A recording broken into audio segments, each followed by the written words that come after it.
11 kunci emas mendidik anak cerdas dan berkarakter sejak usia dini. Memahami keajaiban dunia anak. Halo Bunda dan Ayah yang luar biasa.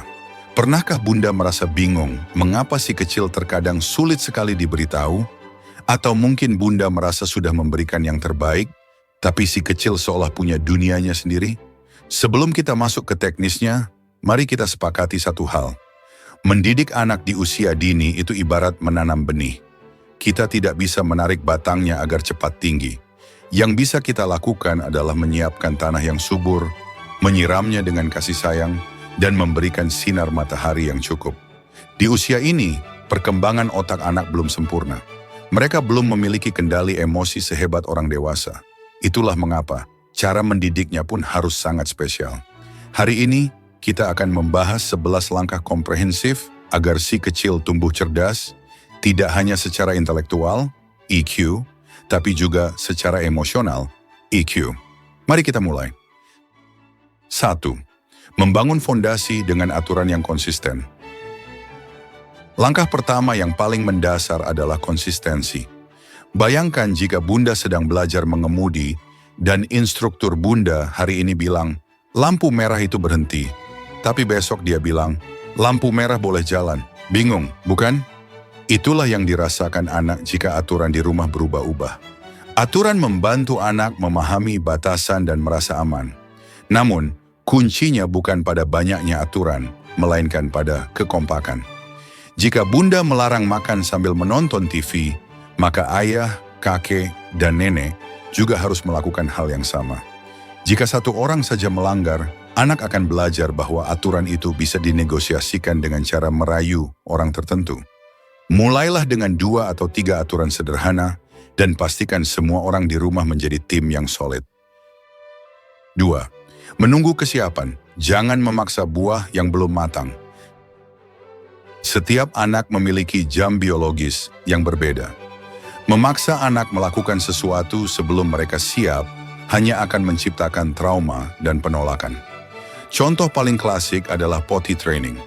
Jika otot dan pemahaman anak belum siap, memarahinya karena mengompol hanya akan membuatnya rendah diri. Tugas kita adalah memberikan stimulasi, bukan paksaan.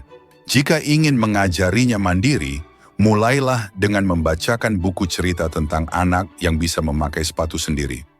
Biarkan rasa ingin tahu mereka muncul secara alami. Ingat, mendidik adalah maraton, bukan lari sprint.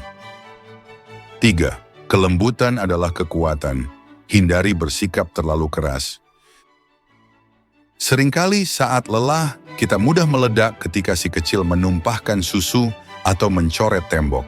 Namun bersikap keras atau membentak justru akan mengaktifkan mode bertahan hidup di otak anak, yang justru menutup fungsi belajar mereka. Bunda, tidak apa-apa jika sesekali si kecil ingin bermanja.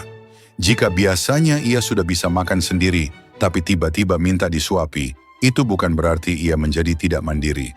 Kadang, itu adalah caranya berkata, Bunda, aku kangen perhatianmu. Memberikan pelukan saat ia butuh tidak akan membuatnya manja, justru itu akan mengisi tangki emosinya agar ia lebih kuat mengeksplorasi dunia esok hari. 4. Membangun hubungan positif sebagai bahan bakar kecerdasan. Tahukah Bunda, anak yang merasa dicintai secara tulus memiliki perkembangan otak yang lebih optimal. Hubungan positif adalah pondasi dari semua pembelajaran. Cara membangunnya sederhana, namun butuh kehadiran penuh. Berikan pelukan hangat setiap pagi dan sebelum tidur. Jadilah pendengar yang aktif. Saat anak bercerita tentang semut yang ia lihat, tatap matanya dan tunjukkan ketertarikan. Tepati janji. Ini adalah cara kita mengajarkan konsep kepercayaan dan integritas sejak dini. 5. Memuji proses, bukan hanya hasil akhir. Ini adalah poin yang sering terlewatkan. Jika kita hanya memuji, wah adik pintar sekali. Saat ia mendapat nilai bagus, anak akan takut gagal karena ia merasa label pintarnya akan hilang jika ia membuat kesalahan. Ubahlah pujian menjadi lebih deskriptif dan fokus pada usaha. Misalnya, Bunda bangga melihat adik tidak menyerah meskipun tadi sempat jatuh dari sepeda. Dengan memuji proses, kita membangun growth mindset. Anak akan belajar bahwa kegagalan hanyalah batu loncatan menuju keberhasilan. Mereka akan menjadi pribadi yang tangguh dan tidak mudah menyerah. 6. Beri ruang untuk mencoba dan melakukan kesalahan. Seringkali kita terlalu gemas dan ingin membantu si kecil memakai baju karena mereka melakukannya terlalu lama. Namun setiap kali kita mengambil alih tugas yang sebenarnya bisa mereka lakukan, kita sedang merampas kesempatan mereka untuk belajar.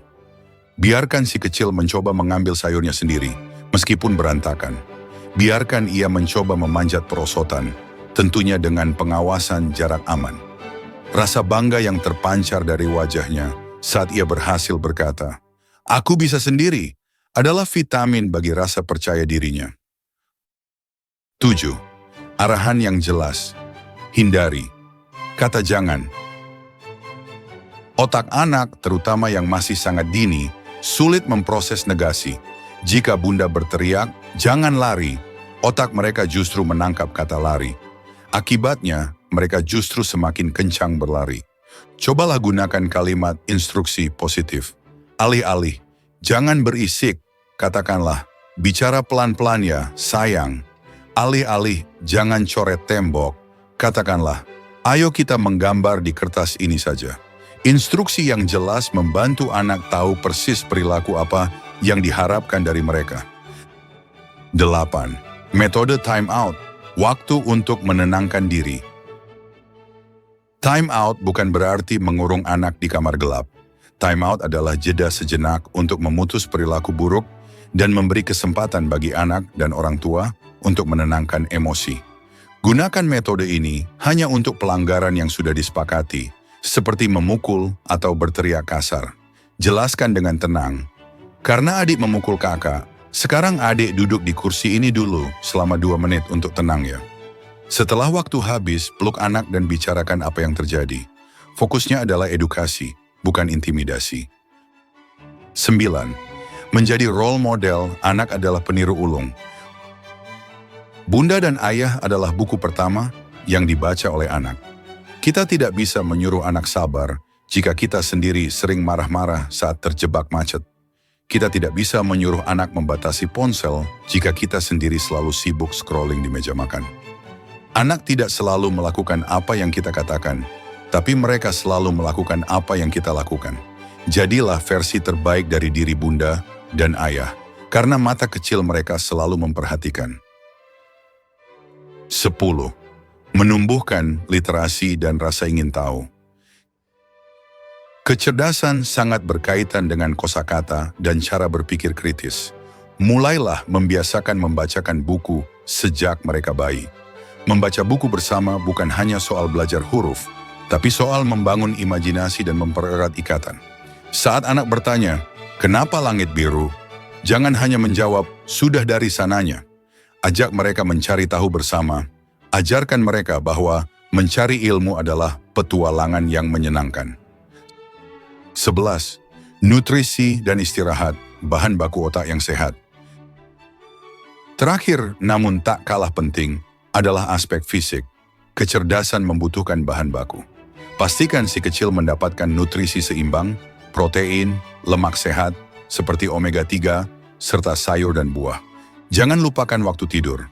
Saat tidur, otak anak melakukan konsolidasi memori dan membuang racun-racun yang tidak perlu. Anak yang kurang tidur akan lebih mudah tantrum dan sulit berkonsentrasi. Kedisiplinan waktu tidur adalah bentuk cinta Bunda untuk kesehatan saraf mereka. Mendidik dengan hati. Bunda dan Ayah, mendidik anak memang menantang, tapi itu adalah investasi yang paling berharga. Tidak ada orang tua yang sempurna, dan itu tidak apa-apa. Yang dibutuhkan anak bukanlah orang tua yang sempurna, melainkan orang tua yang mau terus belajar dan hadir untuk mereka.